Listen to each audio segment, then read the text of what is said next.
You're in a critical meeting. Your boss is presenting a strategy that is mathematically doomed.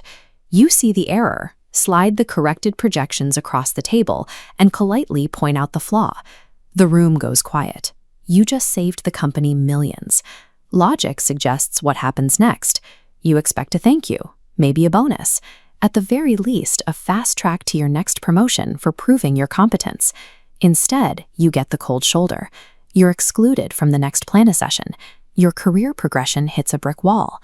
Why is it that demonstrating you are the sharpest mind in the room is often the fastest way to sabotage your own professional future?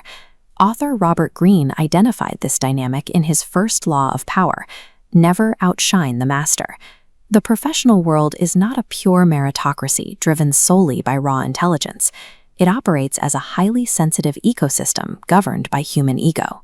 Rewind to that boardroom correction, but look at the situation from the perspective of the executive at the head of the table. People at the top of a hierarchy demand unwavering support and stability. They want allies standing behind them, not competitors vying for their spot. When a subordinate puts their unfiltered brilliance on display, the person in charge doesn't see a collective win for the team. They see a direct challenge to their own authority. Being publicly corrected instantly punctures a leader's confidence, triggering a massive spike in deep-seated insecurity. The backlash that follows isn't always calculated malice. It is a primal instinct for self-preservation. They feel threatened, so they move to neutralize the threat. It doesn't matter how accurate your spreadsheets are. If you trigger your boss's survival instinct, you have committed a catastrophic strategic error. Observing human behavior from the outside reveals exactly where the employee went wrong.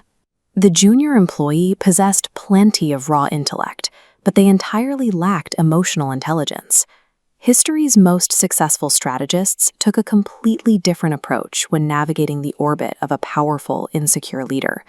Before ever demonstrating their own capabilities, they prioritized making the people above them feel distinctly important and secure in their positions. They achieved their actual goals by guiding decisions quietly. They influenced outcomes from the shadows, carefully avoiding the spotlight. True influence is not the ability to present the best idea. It is the ability to make the master believe that the best idea was theirs all along.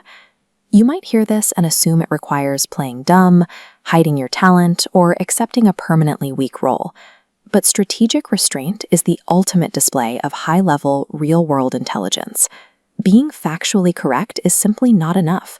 You must also engineer the emotional environment around those facts. If you consistently make powerful people feel respected and intelligent in your presence, they will willingly exhaust their own resources to open doors for you. Think of it like becoming the master of a dimmer switch, giving you complete control over the exact output of your own visibility. Never permanently dim your talent.